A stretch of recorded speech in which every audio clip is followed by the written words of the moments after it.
Hello everyone, welcome to the second recording of the 1000-fold book club. The book in question is going to be the famous Dostoevsky novella or short story called Notes from the Underground.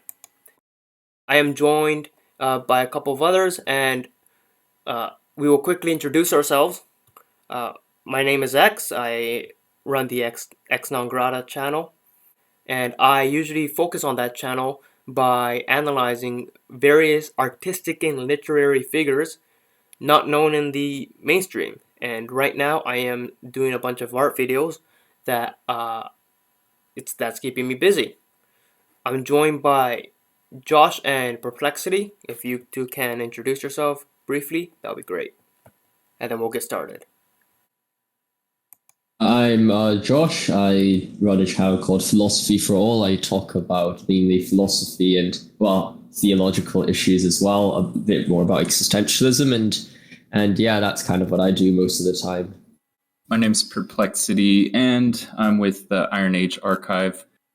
We have ironagearchive.com, which archives a lot of the videos that are culturally pertinent, and we also have a YouTube channel that we do book reviews and talk about cultural issues or political issues, just kind of different things. We have videos on the artistic movement in modern day and how the conservatives contribute to that. And we just have a broad range of topics, but I mostly contribute to the book reviews. Cool. So, happy to have you guys here. Now, without further ado, let's focus on the book. So, at the time of the writing, there was a lot of a lot of philosophical talks about how there was this idea that through your logical reasoning and, rationality, you can construct some sort of utopian, if not, perfect society from man's reason alone. And Dostoevsky came in there and went, hold on. Let's not forget that man is very much vulnerable to his own emotions, and this can come in the way of such an ambitious rational pursuit. And therefore, from this idea, we get the Notes from the Underground. And sure enough, it focuses on a very miserable protagonist. He's miserable mentally. He's very bitter. He has a lot of resentment built up, and he uses this character to sort of exemplify the extent to which human beings cannot uphold their rational ideals. I know, Josh, we kind of went over this in the Dream of a Ridiculous Man discussion. So, can you sort of expand on what exactly is going on here philosophically, and maybe Perplexity can add on to that too? Yes, definitely. I think that this idea about human rationality and its use as a development to achieve a certain type of utopia is something which was quite a significant kind of hypothesis back in the time of Dostoevsky, but perhaps in some extent has grown even more today in the world. If we look around us, a lot of times there is that heavy emphasis on the usage of science and its strength, and a lot of times I'm not critiquing it in any form. I do think the scientific pursuit is quite an admirable one. There are also potential flaws and dangers coming with it, and I think that we sometimes do have to return to the Dostoevskian critique of a world purely based on science. And what Dostoevsky tries to do is to kind of contrast those themes of rationality and also that of a belief only of logic or reason or science. And while this is obviously never going to be a 100% split either way, in the sense that no one truly would live purely as a part of emotion, or it's very difficult to kind of base that kind of conflict in some extent, or to understand what's the opposite to this scientific or this kind of scientism, because in some sense, if you just call it emotional, doesn't do it too much justice, because it seems something almost like the divine in some degree, right? So there does seem to be that separation as well with Dostoevsky. However, I do think that throughout all of his major works, Dostoevsky is trying to kind of figure out a way to balance the two and kind of find a way in which, of course, Dostoevsky with the culture of dialectics, he likes to find two not necessarily contradictory but opposing ideas and try to find a synthesis to those ideas, to find a way in which both of them can be balanced to develop humankind to some degree. And I suppose what Dostoevsky in this novel is just to kind of focus on the problems of just solely relying on reason without focusing on what it means to be human to some extent. Yeah, so that's a really major theme in this book, is that Dostoevsky is kind of reacting against the concept of rational egoism and the idea that humans are naturally rational and they'll choose what's in their own best interest if they know that it is in their own best interest. And he doesn't like the idea of being set. He uses the term being a piano key. He doesn't like the idea of not having his own free will, even to choose things that are irrational. So that comes up a lot in this book, where he almost spitefully will do things that are harmful to himself just to deny the theory that humans will act rationally in kind of a programmed way. So I think he was seeing a lot of this rational enlightenment thought coming through at the time and was completely denying it, this kind of economic view of like it being a transactional thing. And he wanted to exemplify the humanity of being able to be irrational, even if it results in suffering. Right, exactly. So what's interesting is in a lot of Dostoevsky's works, you do feel a sense of confinement. A lot of times it's physical. So when reading through the pages of Dostoevsky's works, from Notes on the Underground all the way to Crime and Punishment, and even to the brothers Karamazov, you do feel a sense of confinement. The way he writes, the external environment, the rooms, the architecture, all that, it does have a sense that it's, pressing down on you. However, there is a different kind of confinement that's very prevalent in Dostoevsky's works, and that is the confinement of rationality, which is very exemplified in Notes from the Underground, right? And so, what Perplexity said was great there, the mentioning of the piano keys. So, what's important to take note of is the narrator in the book is of above average intelligence. And what this leads to is it leads to a heightened self-awareness of his own contradictions in his desire to, break molds, break maybe certain moral taboos, which is, more expressed in other works. Uh, but the underlying common denominator, of course, is to break barriers that are rationally confined. So he might act in ways that may be, in hindsight, regrettable. They weren't the smartest decisions to make.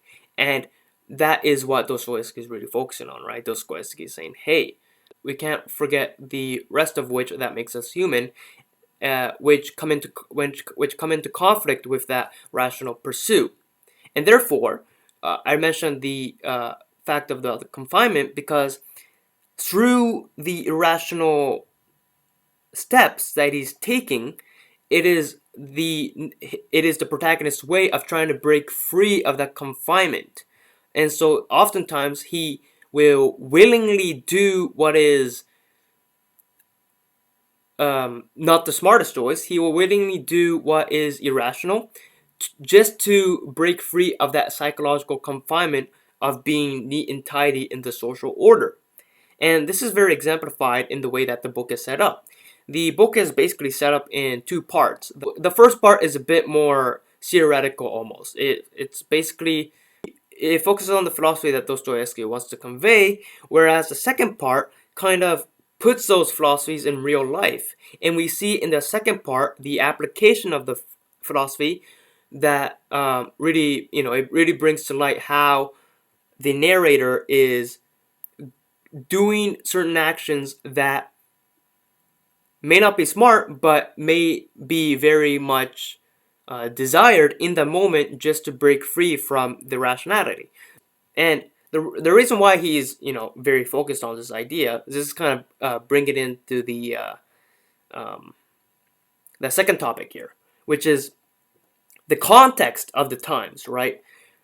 Russia around this time was it was importing a lot of Western influences. By Western influences, I mean the Western parts of Europe, France, England, etc., etc. And one of the main influences at the time was um, liberalism and the Enlightenment. So he was Dostoevsky was basically going against people like John Stuart Mill.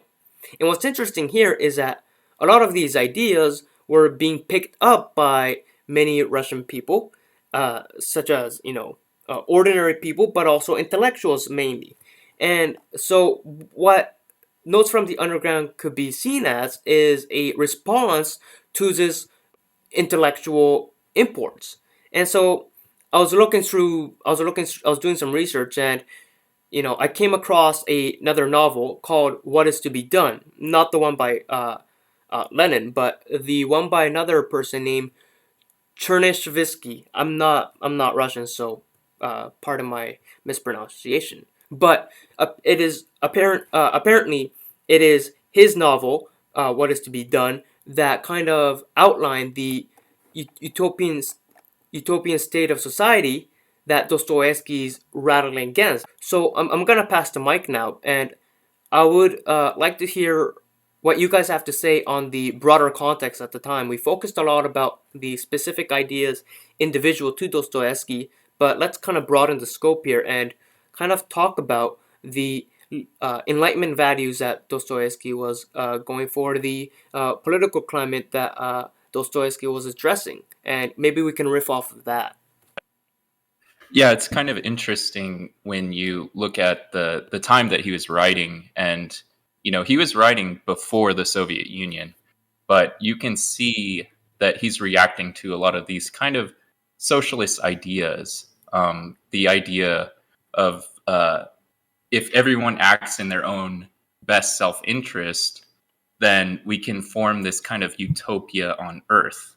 And it's described in the novel as a crystal palace, and he hates this idea. Basically, he doesn't agree with it. He sees it for the facade that it is. Like he knows that this is impossible, and this kind of thinking is antithetical to what being a human is. And I mentioned it earlier about how he wants to be irrational, and that plays into how he views this idea. And he just doesn't believe that people can act in a way that a machine would. Uh, and this idea of utopia in general is foolish. Okay. Building on Perplex's ideas, I do think that the Crystal Palace is definitely something which is quite fascinating. It's almost uses it kind of as a representation of this kind of scientific revolution, or these beliefs, in the sense that the Crystal Palace was a place in I think the United Kingdom, where it was a building, and it kind of had these displays. It was a really, really grand building. I think it's not there anymore, but back in the day, it was there to kind of represent a few different kind of scientific stuff, some diamonds, and it was basically something which I think Dostoevsky viewed as a kind of a temple, or what's the best way, a cathedral for this scientism and this movement, right? So I do think it was quite an interesting thing, and I think that raising the idea of the socialist revolution, although of course doesn't come to fruition yet, is definitely something that Dostoevsky has on his mind, especially with his background of interacting with some socialist movements in the past, before he was kind of captured and was imprisoned or almost killed with the death penalty, right? So I do think that in that sense, he is kind of arguing, as Perplex said, against these movements and is from quite a personal kind of interaction with these ideas and these movements in his time. It's essentially a reversal of everything, that what he used to stand for before he went to prison, and then before he had that uh, political and ideological transformation, right? So by the time that he's out of prison, he's when he picked up the pen again, Dostoevsky had, by now, he's operating under the conviction that human nature is not fundamentally good, and not only does he, sometimes relapse into irrational escapades and irrational endeavors, he may sometimes rationally choose destructive tendencies only to rebel against the confinement of all the social order constructed by people who advocate for, that sort of logical self-interest. So this is really important here, because he's not negating the let's say the socialist utopia based on political ideologies counter that. He is going for something much deeper and saying, um, you know, before there is politics, there is the person behind it, and that person, by virtue of having um, flaws in terms of coherence and congruency, is bound to screw up whatever political endeavors that he sets his mind to. So I've mentioned in the beginning that the protagonist is a very bitter and um, he's a very bitter person. He holds grudges and such. But Perplexity mentioned something before we started recording, that it kind of him. It reminded him a lot about what he read on the Genealogy of Morals by Nietzsche. So Perplexity, can you just go over what you told me before the recording? Yeah, thanks. This was a part of the book that I really found fascinating because the last book group I did with you was actually on the genealogy of morals, and I remember specifically talking about ressentiment. It's a French term, obviously means resentment, but there's another layer to it that is not covered by the English word resentment, which is more of a benign term. The ressentiment is pathological and psychological, and it will take over a person's behavior. You can think of something like Trump derangement syndrome. It will actually influence a person's actions and how they react with others.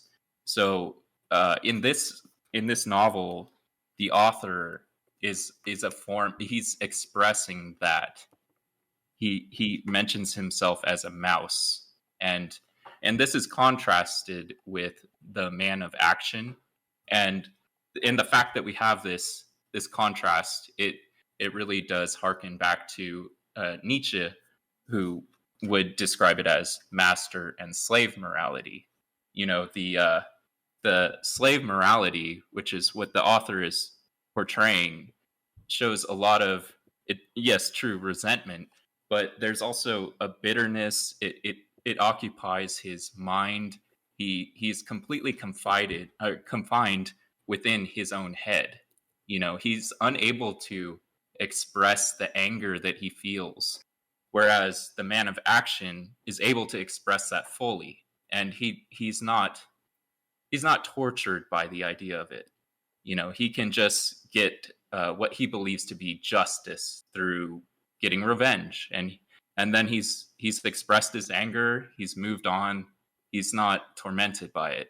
Whereas the mouse or the slave morality or the narrator, they're all synonymous, will stew over the events. He'll imagine what he can do to get back at the person who slighted them, and it drives him crazy, and he's unable to let go of the anger. He's unable to express these feelings he has inside himself because he's an intellectual. He goes through the entire process of, well, if I do that, then he'll react in this way, and that will hurt me more. So I shouldn't do that.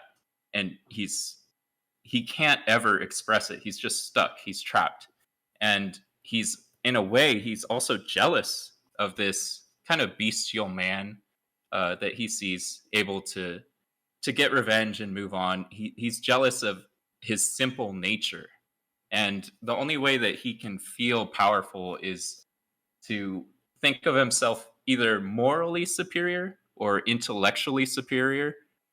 And that will give him a little bit of catharsis, but he's still completely jealous of the man of action. Nietzsche would probably describe him as the Übermensch, the one who, if he's slighted, he's so dumb and thick-headed that he wouldn't even notice, and that drives the intellectual mouse crazy. He can't be recognized.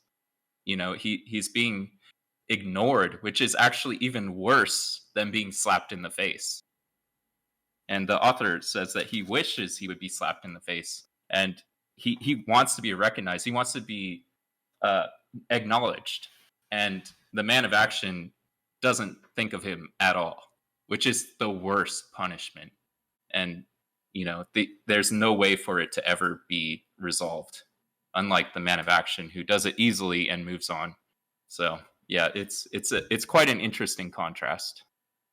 I think Nietzsche was, I wouldn't necessarily say fully influenced, but he was a great admirer of Notes from Underground. I think he picked it up in a French library, I think, or a French bookshop, and he found it very interesting, and subsequently wrote that Dostoevsky was one of the only psychologists I learned anything from, and I do think that there is, as Perplex says, there was that kind of contradiction or that kind of conflict within this underground man, where he like Nietzsche would suggest that we should separate ourselves from society in some aspects, but at the same time, he is unable to fully actualize that kind of the Übermensch ideal, in the sense that what comes out and what occurs to his psychology and his ideas and his feelings, at least, does not fit into what Nietzsche would suggest if one were to go into the wilderness, or if one were to separate themselves from society and develop themselves in that sense. And potentially you could say that this almost is Dostoevsky's critique of the Übermensch and that idea, in the sense that even if you try to achieve it, and no matter how much you can justify it potentially rationally, it would not be physically attainable, and it's a dangerous thing to try to achieve because of its toll on your psychological and mental state potentially, and that in some sense there is no way to go further down this path, and the better way to go down is a path of religion, perhaps. And that's something that I think the underground man struggles later in apropos the wet snow, where he's talking a bit more to the prostitute, and he's kind of struggling whether on what basis should he critique the prostitute, and it leads into some sense of self-doubt and questioning to some degree, but then nevertheless at the end he kind of resumes his own path and his own madness. Yeah, it's interesting that X mentioned earlier about the confinement, because I see that a lot in the narrator. He's confined to his own mind. So when he describes the other, the opposing, the opposite, it's the man of action, whereas he might describe himself as the man of thought. And so he's not able to create the action. It's trapped. It's confided within his own mind. And it's the metaphor of him being beneath the floorboards, observing everything. Even the way he talks in the novel is he talks to an invisible audience. He even says that he knows no one's reading this. He's talking to himself. It's trapped and confined within his own mind. Yeah, exactly right. So the way one usually thinks about confinement is that it's a inward experience where the physical environment around you are going closer to you, much closer than what's comfortable. However, I think it's important to understand that another key aspect of confinement is the inability to take yourself and put it and expand it, right? To kind of stretch out your arms and legs and kick about. And I think that's the other half of confinement, which is really key in this book, right? When we think about confinement in the day-to-day sense, we think of things closing, the walls are closing in on us, in on us, as we say. Um, but especially in this book, it's very important to think of confinement as not so much the walls are closing in on us, as it is clear through reading, as Perplexity alluded to, reading the imagery mentioned in the book. The walls are already around us. It is already too close for comfort. What's really key here is not so much that they're too close for comfort. It is that because of that, he is unable to, as I said before, just stretch out his limbs and just flutter about freely. And of course, that is metaphorical for um, himself as a character, right? Himself as an ego. It's impossible for him to express himself outwards, and that really is the confinement there. And why am I talking about confinement in this little uh, back and forth exchange about Nietzsche? Well, there is that idea of resentment that Perplexity first alluded to, right? And then at the same time, Josh talked about this uh, mm, implicit and sometimes explicit idea by Dostoevsky, where it is very difficult, if not impossible, for any man to kind of transcend their own human limitations to become the Übermensch. And part of that limitation is the inability to kind of um, process your grudges, process your anger, so that it is immediately resolved, right? Because that is the exact kind of person that the underground man is not.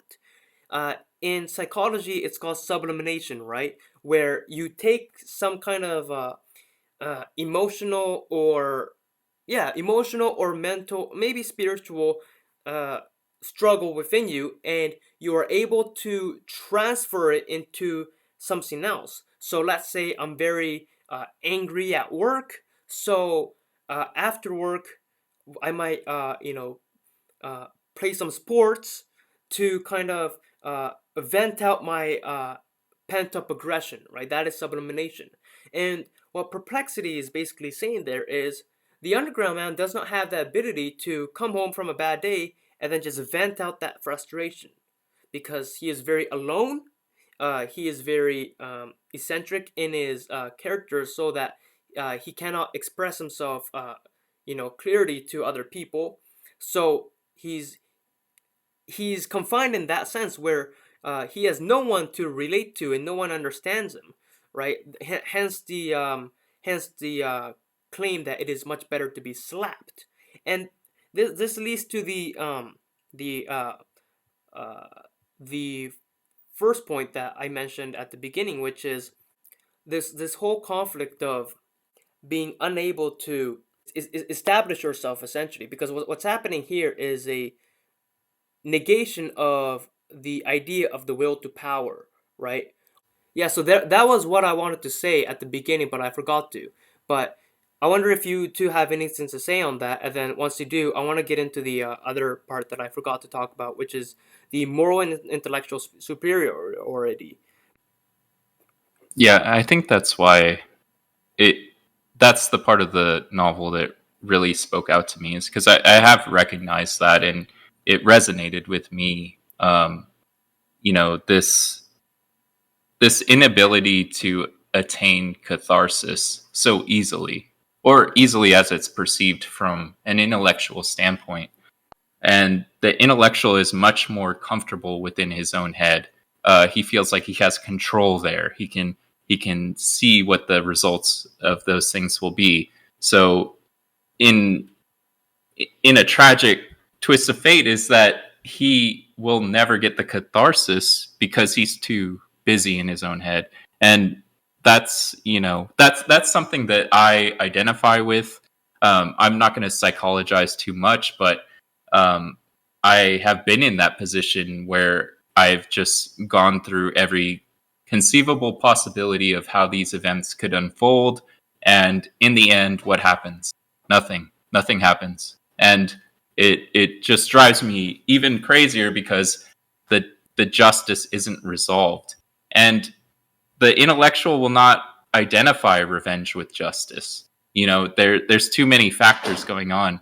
And so it's easier to just react, but the internal process, I think it really does come down to a feeling of wanting to have control. And if you were to externalize it and just act upon it, there's a lot of unknown going on there. And you don't have control over the unknown, obviously.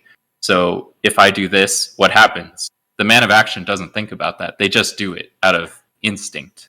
But the intellectual, I'm not saying I'm an intellectual, but I'm introverted. So, I will think about things endlessly just to feel like I can have control over the situation. And a lot of times that's just, it's not, nothing will come of it, and then we just do more harm to ourselves. It's the poison that courses through us. The snake bites you, and then you run after the snake, and the poison is coursing through your veins, and you die. I think you summarized it quite well, and I do think that this questioning is definitely something which I do face sometimes, because in some sense you like thinking about things, especially if you're more introverted of nature, and you want to kind of make sure you don't make mistakes or do anything too irrational or rash, and perhaps not necessarily embarrass yourself, but do something which has lasting consequences which you have not predicted. And at the same time, there's almost this feeling that, okay, well, that's kind of harmful because you're not really able to actually do anything about anything, and by the time even if you do come to a conclusion, which is oftentimes quite rare, sometimes I rarely actually be able to do any of my conclusions, because by the time I actually think of what I should do, it's already been the next day or something. So in some sense, you can't really get past that initial barrier, or that initial form of kind of application to the right circumstance. So in some sense, I think there also is this form of kind of conflict within Dostoevsky. And I think it goes back to kind of a dialectical reading. It's in some sense you should think about what you're doing, but at the same time you have to find a way in which, while you are pensive and you are kind of cautious about what you're doing and you're not too rash, at the same time there has to be some form of ability to kind of apply that to the world, and the way that's meant to be balanced is definitely something which is quite difficult to be found. And perhaps when I was thinking about this just now, kind of the idea of Dmitri came to mind in the Brothers Karamazov. Not that Alyosha or Ivan were representing one or the other, but more so that in some sense Dmitri is a guy who acts immediately. He's quite a man of action. He reacts to things and does things which are oftentimes quite rash, and naturally they are consequences, and whether those consequences are fair or not, that's perhaps an issue of another debate. But I do think when you're looking at this kind of conflict within Dmitri, he seems to, in some sense, come to terms with the conclusions, regardless of whether they're fair or not. And he's kind of resigned to his fate with even if I went to hell, I'll still worship God kind of mentality, I suppose. But nevertheless, there is also that secondary question: well, is that actually the solution, that we should react and be acceptance that reaction is the part of humanity, whether we like it or not, and all the mistakes and problems which come with reaction, and action in that moment is something which, despite can lead to certain vices, is itself a virtuous kind of state of being. And that's definitely something you could, I think, question yourself. And I think the Dostoevsky potentially leaves as an open question, just because I wouldn't necessarily be so confident in saying that is the solution. Though at the same time, when you are faced with inaction, it's definitely a potential solution, I say, or at least a step forward. And perhaps in order to kind of solve those two problems, you'll have to find a way to kind of synthesize both of them and find a middle ground, perhaps. I think that's what Perplexity was doing, where Perplexity basically said, well, it's not good to brood internally. So externally, um, lashing out externally may be tempting, but it's upon further inspection, it is not wise. Therefore, we should find a middle ground. However, although that may be work in the day to day, and it may be in all likelihood it may be a very perfectly valid approach to life. Um, it's interesting to note that in the context of Dostoevsky's writings, the solution is never the that middle ground approach, right? And I'm not saying Perplexity is wrong. I'm not saying Dostoevsky is wrong. I'm not saying either is right or wrong. I'm just comparing the approach that Dostoevsky is making, because Dostoevsky isn't saying, all right, first I'm going 100% internal. Although it's tempting to go 100% external, I'm gonna instead find a healthy middle ground. You rarely see that in Dostoevsky's novel, right? It's more often than not the case is, I was internally brooding. I'm not gonna go external. I'm not gonna go middle ground. I'm gonna stay internal. However, I am going to fully accept and bear that bear the misery, so as to suffer, and then try to find some salvation through that suffering. And you see this in many forms. Most famously in Crime and Punishment, but you also do see it in the end of Notes from the Underground. You also see it in the end of the Brothers Karamazov. And so there is this idea of um, just accepting where you are in life, and then trying to use that, trying to feel the full brute force of that misery to kind of transcend the not the suffering itself, but the moral weight you have put on that suffering. And I think that is the motif of Dostoevsky's novels. And so thanks, Josh, for bringing up the Dmitri example, right? Because it really got me thinking there. And Perplexity, do you have a response to what I just said uh, on the opposing the middle ground, on Dostoevsky opposing the middle ground approach, at least implicitly? Yeah, I do. And the fact that you don't want to, you're not going for the middle ground. You're not trying to find, okay, well, if that extreme is bad and the other extreme is bad, I'll just go in the middle and that must be the correct path. Um, that's not necessarily it. It's more of a spectrum, and you're looking for somewhere in between the spectrum. And I can speak a little bit to Dostoevsky because I know that he was an Orthodox Christian, and so I can take the Orthodox Christian perspective, being one myself, that when you're slighted, you aren't filled with ressentiment.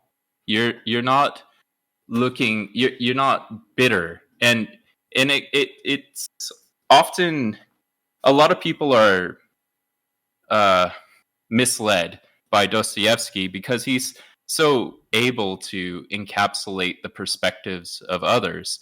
This is not his autobiography. This is not how he thinks. He has his own views, and in fact, there was chapter 10 that I was reading that was omitted in the forward of my novel, that was about the Crystal Palace, and that Christianity was actually the correct unity that would help people to the way that people could unify without these kind of egoistic, materialist kind of realism. Uh, and it was kind of interesting. I don't have too much information on it. It was just a brief note that he sent a letter to his brother about it. That's what was censored from his novel. But as far as the Christian reaction to these kind of slights is that you don't hold on to your ego. You actually humble yourself, and you feel you feel empathy for the person who slighted you, so that you're not conflicted anymore. You're not stewing about, like, puffing yourself up. You're not trying to get justice. You're not trying to prove that you're a person, and you actually put yourself in the shoes of the person who, quote unquote, perpetrated this crime against you. And that is how you get the catharsis. That is how you resolve this anger, this slight against you. So, I suspect that Dostoevsky would feel the same way, and that you're not harboring this poison inside your body. You're letting it go, and you're able to move on through that, even if that is technically inaction.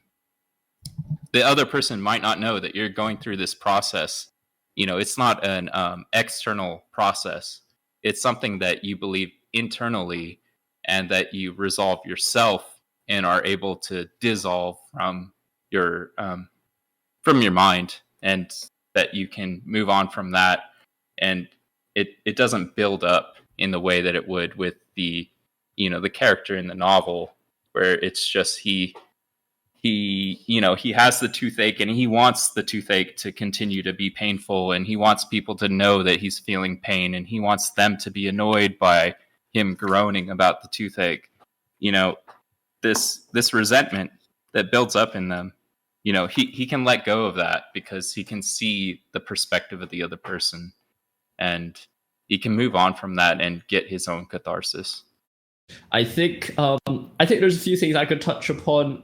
Firstly, I think with about kind of the balancing or finding the middle ground, I do agree. I don't necessarily think is about finding that middle ground, but perhaps a new perspective that you can add is in I've been quite fascinated with the work of Berdyaev recently. I probably butchered his name, but he was talking about how he was trying to create a new ethic, which was not necessarily by destroying the old ethic, but in quite a Christian sense. Jesus came not to abolish the law, but to fulfill it. And in some sense, by fulfilling the law, you're able to create a new law, or at least a new understanding of the law, and by that you're able to become a creator, in almost in a Nietzschean sense to some degree, though of course the direction of which that a fulfillment of the law, of course, is going to be different naturally than the Nietzschean kind of idea of going beyond good and evil. And in some sense, perhaps what an answer to kind of finding that middle ground would be is to say, well, you're not necessarily here to find a middle ground per se,